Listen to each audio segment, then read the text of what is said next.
Welcome to Abby's Coaching House, your home of transformation. This is the space where we focus on becoming the best versions of ourselves. My name is Coach Blessed Abby. I am a transformational life coach. If you're new here, welcome. And for those who've been here, thank you so much for your love and support. I really appreciate you. Thank you for every like you've given to the videos. Thank you for watching. Thank you for sharing. Thank you so much for your comments. I learn a lot from your comments. And I also get to know the impact this is having on you, because the reason I do this is to touch a life, one life at a time out there. And so we have been on this 40-day gratitude challenge. An amazing journey. We are almost done, and I'm so grateful that we've come this far. We've been focusing on our blessings. Our focus has been what we have, because most of the time people focus on what they don't have. People focus on what is missing. But we have been challenging ourselves to focus on what we have. The blessings that surround us, the blessings in our homes, in our lives, in our workplaces, the people around us, and just being intentionally grateful for these people. And in the last few days, we have also incorporated affirmations where we speak powerful words to ourselves, where we affirm ourselves. As I shared in another video, it was very hard for me in the beginning when I started my transformational journey to speak positively to myself. I always saw myself from a negative point of view because I depended so much on validation from other people. But when I started journaling and just writing down my gratitude, writing down my affirmations, it changed my life. So if you haven't subscribed to this channel, I invite you to do so. By subscribing, you help me to grow the channel so that I'm able to reach many more people in the world with the message of transformation. Thank you so much for being here and welcome. Let's dive into today's video.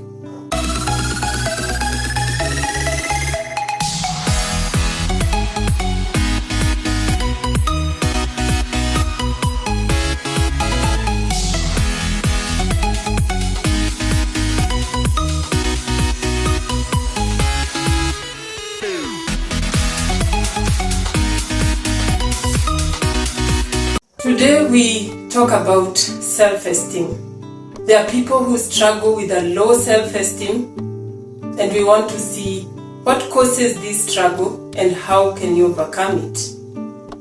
And as I've shared in other videos or in other forums where I've spoken, I was this person who really struggled with a very low self-esteem. I felt that I needed validation from other people. My dressing, if I dressed in a certain way and somebody didn't tell me, Abby, you look great, I would then conclude that that dress was not good enough, and I would just tell myself it was not a beautiful dress. If I went to work and somebody didn't tell me, you look great, I wouldn't feel great. I would feel that my dress is bad, and that would just spoil the rest of my day. I needed validation in everything I did. In my work, I needed somebody to say, you have done great. If they didn't say, then I would feel that what I have done was not enough. And that was where I was operating from. And this started when I was a child, around 8 years old, in grade 2. And I loved singing. I have said this before, I loved singing. And I went to practice for a music competition that we were to go to. And my teacher pulled me out of the line and told me, Abby, you cannot sing. And what that did to me was just horrible. Because for me as a child, I didn't interpret it as, Abby, you cannot sing. I interpreted it as, Abby, you can do nothing. And then as a child, I also suffered from nasal polyps. That's what doctors called them. So my nose would block all the time. I would have frequent flus. I would always have to walk with a handkerchief. And I felt that I was lesser than other people who had, comfortable and dry noses. And sometimes my fellow pupils innocently would have negative comments and just ask, Why is this flu never ending? What's wrong with you? And to me, that would really dent my self-esteem. As a child, this is funny, but I also had a very fast growing foot. And every year I would have to change shoes. And I remember one time my relative commenting and saying, by the time you get to 13 years old, you will have no shoes to buy. And I remember walking to school and from school one day asking God, surely, why did you give me a very big leg? So I'm going to have a problem looking for shoes. And that's why we have to be careful what we tell children, because that dented my self-esteem to a great extent. And so that is how I grew, and I kept hiding it. I remember when I mentioned this as I was speaking in a certain school and said I suffered from low self-esteem, my brother was so surprised because he never saw it. I knew how to camouflage it, I knew how to hide it. But inside me, there was this young child who needed to be loved, who needed to be, caressed. But then it was not there because, again, remember, I was hiding it and other people would not know what I was going through. Today, that is no longer a struggle for me. The fact that I'm even here doing these YouTube videos is a miracle. I wasn't the person. The other day we were talking with a friend and she told me, for you to be on YouTube or on social media, just doing this, you have really grown, you have undergone a lot of transformation. And that is very true, because I was this very, very shy person. But I have come to overcome it. I have come to love myself. I have come to see the value in myself. And so that's why I am here also to help other people who may struggle or suffer. I love speaking to young people, in schools, like the school we went to, and just telling them, know that you are enough, because I don't want them to go through what I went through. I would want them to operate from a space where they feel victorious and strong. What are the causes of a low self-esteem? Number one, I would say it's social comparison. And that is now the negative comparison, where you compare yourself to other people, and whatever they have or whatever they do is enough to make you feel that you are less of a person. Because sometimes we can look at, especially on social media, where you go, you see somebody you are in school with, somebody you shared a life with at some point, and they are doing so well, or you perceive that they are doing so well. And that is enough to make you feel bad, to lower your self-esteem. So comparing ourselves to others can be very detrimental to our self-esteem. The other thing is negative self-perception.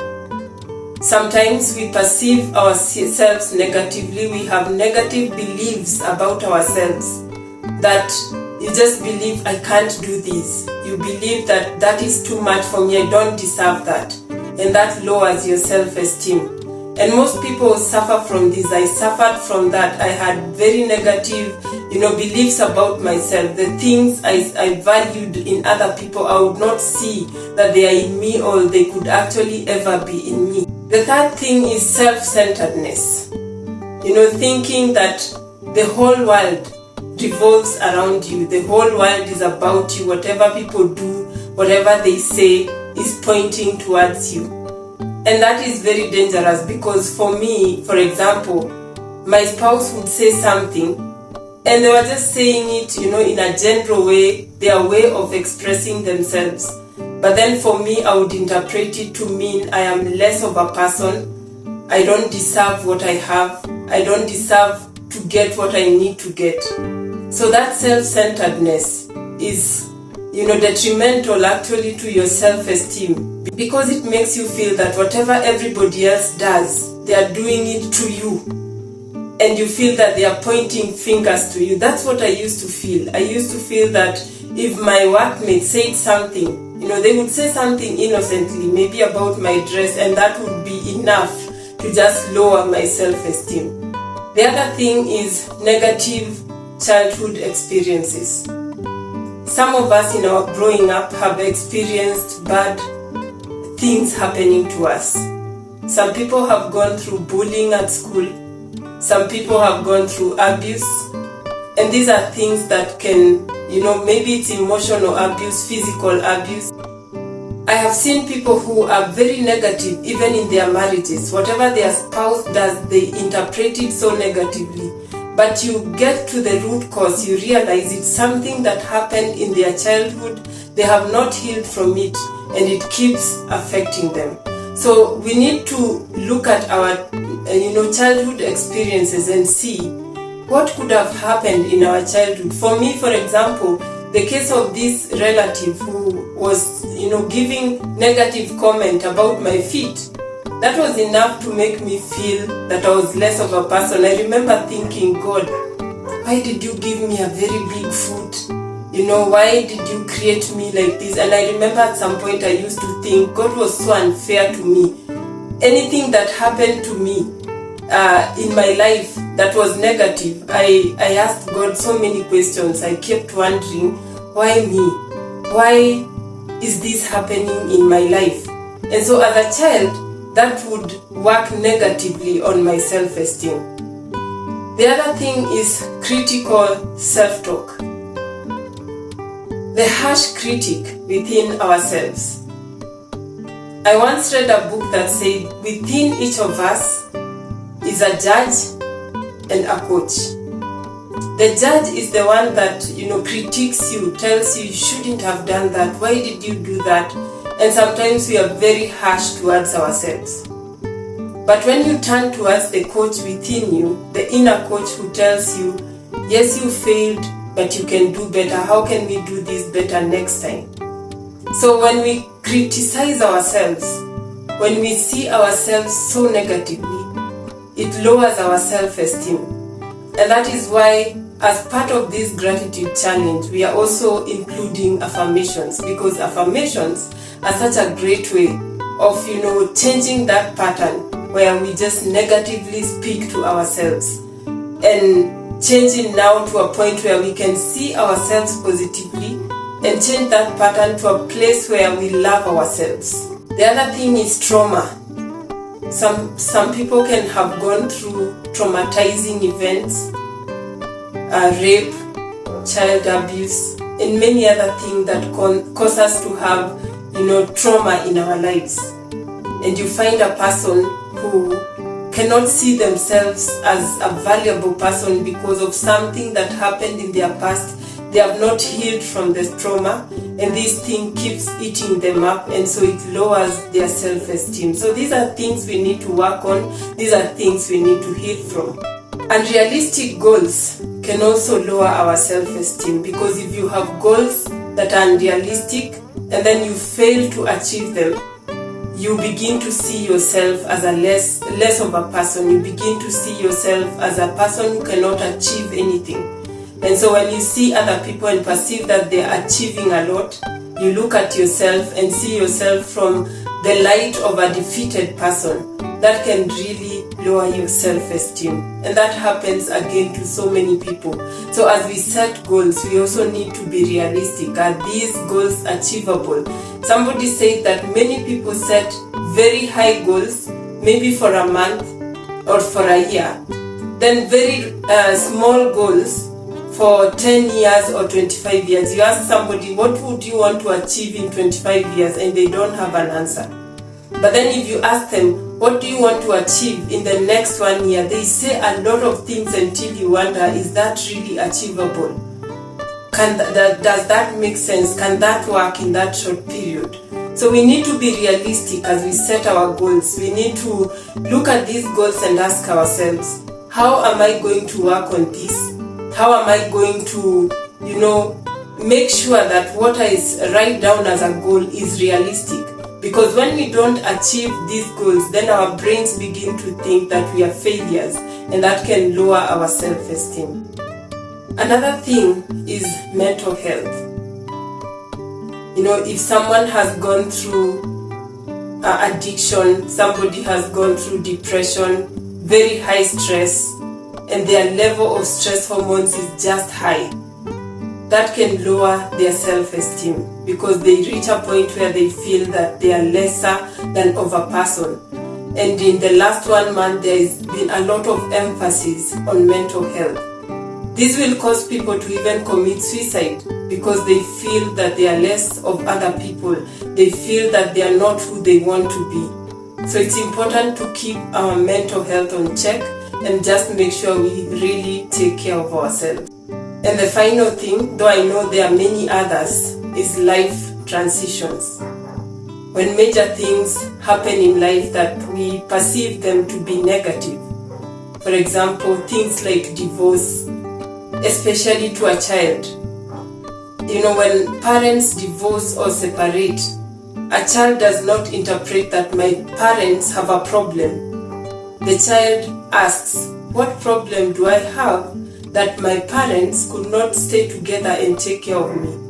So that can really be impactful on their self-esteem. Sometimes we move neighborhoods, we move to a different place, and maybe the place where we are moving to is a different social setup from what we are used to. And so we go there and our children begin to feel like they are less of these other people. Or even we as grown-ups, if we are not careful, it affects us. We begin to see ourselves as less of this neighborhood we have moved to. So major life transitions can actually impact on our self-esteem. These are just some of the things that can cause our self-esteem to go down, but we don't have to live in that space. And that's why here we are talking of transformation. We are talking about how can we be better, how can we live our lives better into the best versions that we were divinely created to be.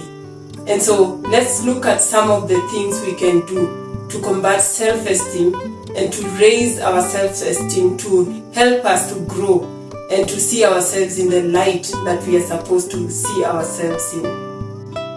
Number one, and this is very important, is self-awareness. I keep insisting that unless you are aware of the problem you're facing, then you're far from solving it. But the moment you're aware that I have a problem, then you accept it. Then you say, now how can I look for solutions? And don't blame other people, because the winning point is when we stop blaming other people and saying, so and so did this to me. So if I kept saying that teacher did that to me when I was in grade 2, and I stuck to that, I don't think I even remember that teacher now. If we met, maybe I don't remember him. I remember what he did and how I perceived it, because again, he may not have meant to injure my self-esteem. It's how I perceived it. Because the thing is that things that happen to us, things that happen in our lives are not what affects us. What affects us is actually how we perceive them, the meaning that we give to things that happen to us. One thing can happen, maybe to another child. If a teacher did the same, the child would say, I will sing and prove my teacher wrong. And this child would not have any impact on their self-esteem. But then for me, that didn't happen. To me, it happened the negative way. So how we perceive things in life is very, very important. But then being self-aware, being aware, accepting that I have a problem. Because for me, when I reached a point where I was now aware that surely my self-esteem had a problem, I couldn't even stay where people are comfortably. I wanted to stay backbench. People kept pulling me from my backbench and putting me in leadership positions. And I did well by the grace of God. But within me, I knew I was struggling. But then when I became aware and when I accepted I have a problem and started working on it, that is where my healing began. So being self-aware solves at least 50% of the problem. Then now you can begin to work on the strategies of how to overcome the self-esteem issue. Number 2 is self-love. Love yourself. Love yourself for who you are. Accept yourself for who you are. I always say, be your number 1 best friend. No one else can love you better than you love yourself. So you have to begin to accept yourself for who you are created to be. Because we are not accidents on earth. We are blessings on earth. We came here for a purpose. So love yourself for who you are. That will help to lift your self-esteem. Number 3 is developing positive self-talk. What do you tell yourself? You are the first person who hears what you say. I remember a point where I used to tell myself things like, Abby, you can never get it right. You're so foolish. How could you allow this to happen? How could you do this? And that could destroy me and just put me down a whole day, a whole week. So what are you telling yourself every other day? We have introduced positive affirmations to this challenge. I have even done a guided affirmation, 5 minutes affirmation where you can listen to. And there are so many here on YouTube and in other forums where you can just listen to in the morning. In the morning when you wake up, I like to journal my affirmations. When we started the challenge, I showed you this book where I have written, thank you and I am. And I've been doing this now for about 3 years now. And as you can see, these are the books I have been writing. Every morning when I wake up, I write something I am grateful for. Let's see. For example, what did I write on 17th September 2021? And it was a Friday. And I wrote, in my gratitudes, I wrote, today is a Friday. Wow, I'm happy and I give thanks for this day. I'm alive and healthy. I thank God. And I wrote, I'm grateful for the gift of good health and my family. And I wrote, I am grateful for financial provision. And in my affirmation, and the list continues, and then in my affirmations I wrote, today is a marvelous day. I'm enjoying God's goodness every moment of this day. I wrote, I am happy. I am blessed. I wrote, I am God's perfect masterpiece, handpicked by the creator of the universe. I wrote, I am healthy. I walk in perfect health as designed in divine mind. And so do my children and my generations. And so that's what I wrote on that date. What that does, it changes the negative patterns, because my coach introduced me to this. I couldn't say anything. I remember when she told me to write affirmations and gratitude. The first day I only wrote about 2 and I had nothing else to write. The negative self-talk, the pattern of negativity in me was so strong that it had to really be broken. I think we needed like an axe to really break it. And so I had to be radical and change it. I was reading the Bible this morning in Romans, and it says God speaks of things that are not as if they are. And so at that point, I had so much negativity. I saw my marriage negatively, and so when I was affirming, I wrote, I have a perfect marriage. I am so grateful for my marriage. I'm so grateful for my spouse. The things I wouldn't see in my children, I would say they are seeds of greatness. They are children of excellence. And so those are the things I kept writing. And so I have kept writing, and and just going back to this is so refreshing.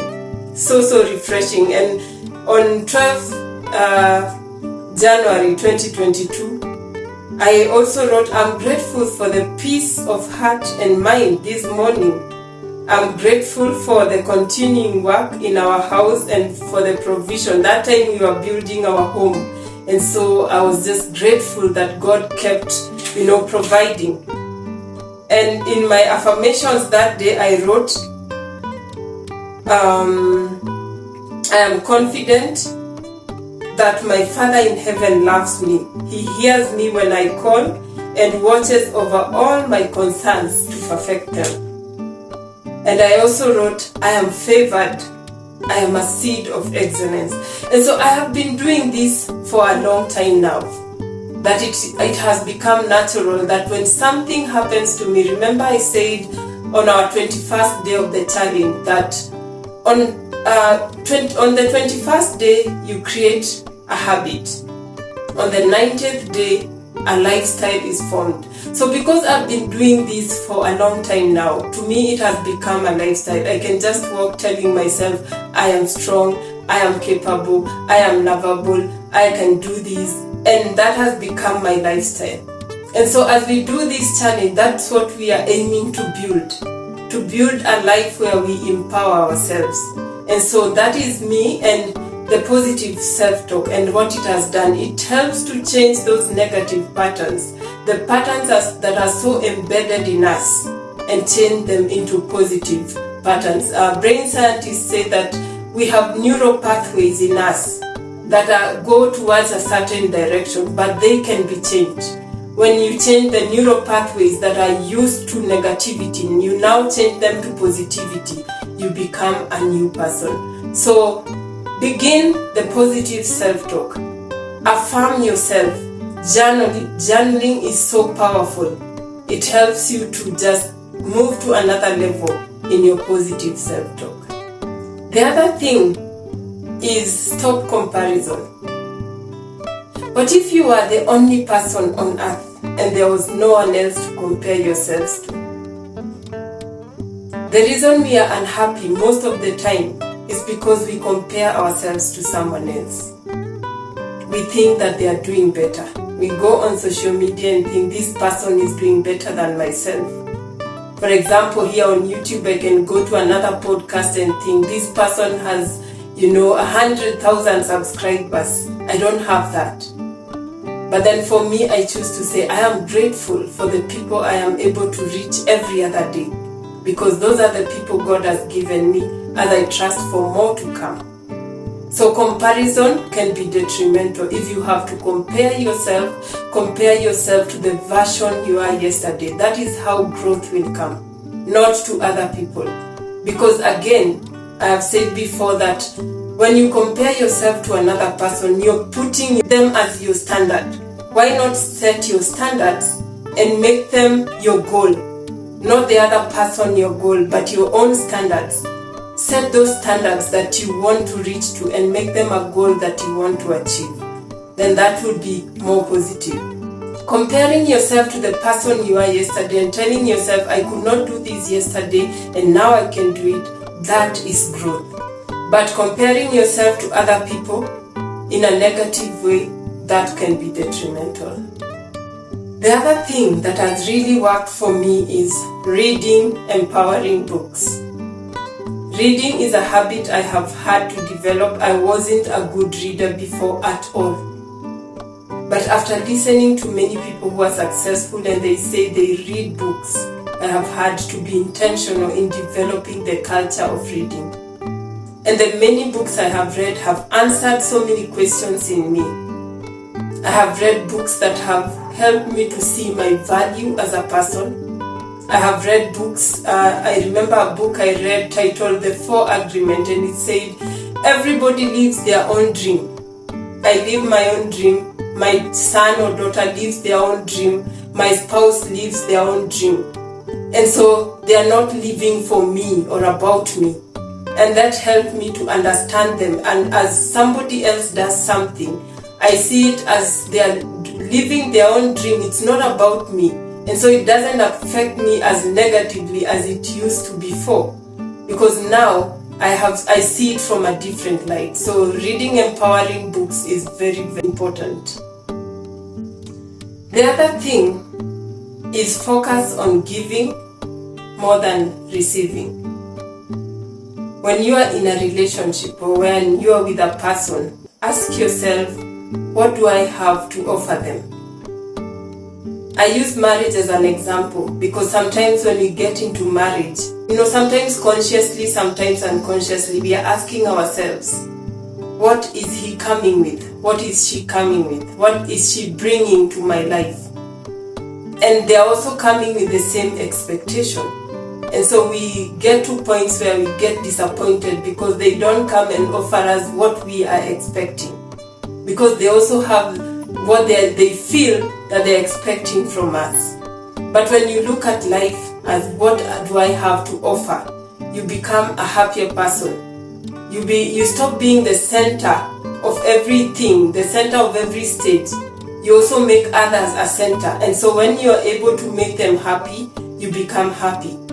And that helps you because as you grow, as you help other people grow, you actually grow yourself. But if you are so concerned of what happens to you, what other people are giving you, then chances of you doing poorly are very, very high. So focus on giving. Focus on what you have to offer other people also. It is also great to receive. I don't say that you don't receive, that you close yourself from receiving. No, receiving is good, but we shouldn't be just focused on what we are receiving. That is selfish. But when we are selfless enough to focus on what we are able to give, that is empowering. And the second last thing that I will say is stay in positive and empowering environments. Who are your friends? It is said that we are the sum total of our 5 best friends. Somebody said, show me your friends and I will tell you who you are. So sometimes we have friends that only show us the negativity in us. It's good to question, what is the value of my friends in my life? Do they make me feel empowered? Do they help me to see the value in me? When I am with them, do I feel great or do I feel awful? And also you as their friend, how do you make them feel? Because it's a two-way traffic. Friendship cannot be a one-way traffic where we only receive and we don't give. We have to be givers and receivers in the same strength. And the last thing I will say, and this came in handy for me, is seek help. Seek professional help. Before I sought professional help, I sought help from elsewhere. I tried friends and sometimes we would create pity parties, we would cry together, talk together.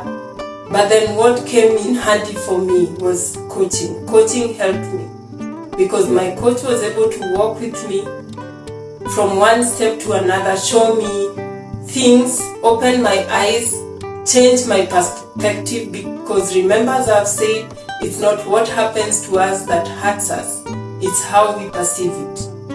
To one person, a thing may happen and they will perceive it positively and will empower them. The same thing will happen to another person and it will destroy them. So how we perceive things matter. How I perceive things in my life, then the meaning I gave to things was disempowering.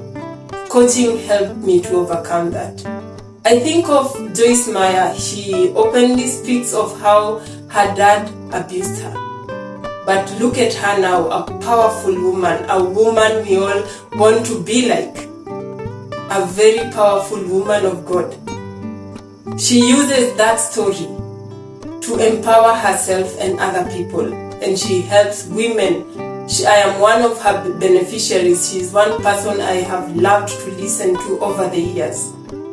But to someone else, having gone through abuse can make them have one low self-esteem, get into drunkenness, get into addiction because of how they respond to the things that happen to them. So it's not really a matter of what happens to us, it's how we perceive them, the meaning we give them. So what meaning are you giving what happens to you? So coaching helped me to give powerful meanings to things that happened to me or happened in my life. So for me as a coach, I offer you a 10-week program. In this 10-week program, we do inside-out transformation. We do inside-out work. The first 4 weeks, we look at your personality. Who are you? I take you through a personality test. You do a personality test. It tells you who you are. We go through it with you together. and you get to see, this is who I am, this is what triggers me, this is why I behave the way I behave. We look at how you are coded, how your mind is, why you are the way you are. Then we move from that and get to another 4 weeks where we look at your goals, where you want to go, and where you desire to be and how you can get there. And then a final 2 weeks where we draw your success blueprint.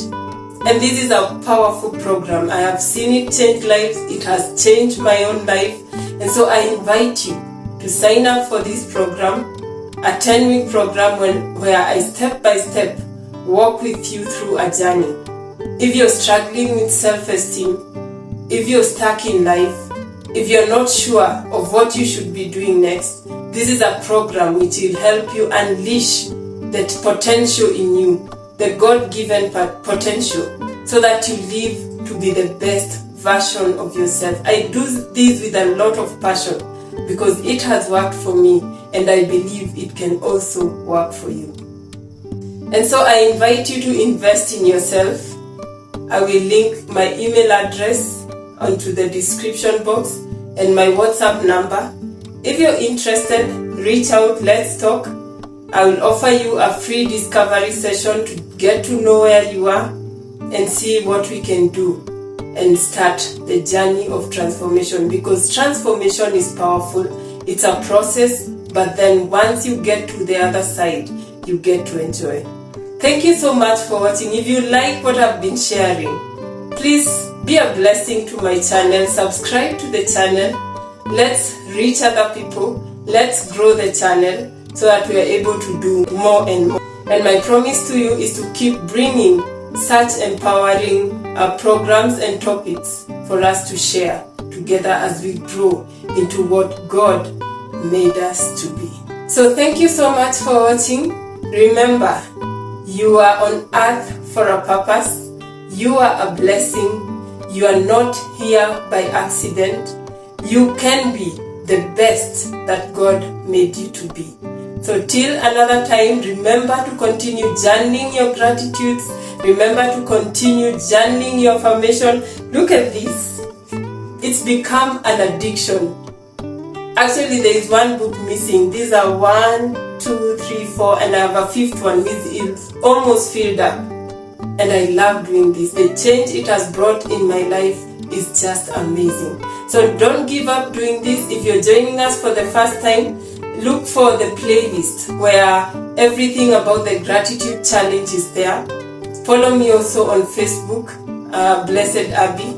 I also do this on Twitter and Instagram. So let's continue doing this. Let's continue growing. Have a blessed time. God bless you. I love you and I believe in you.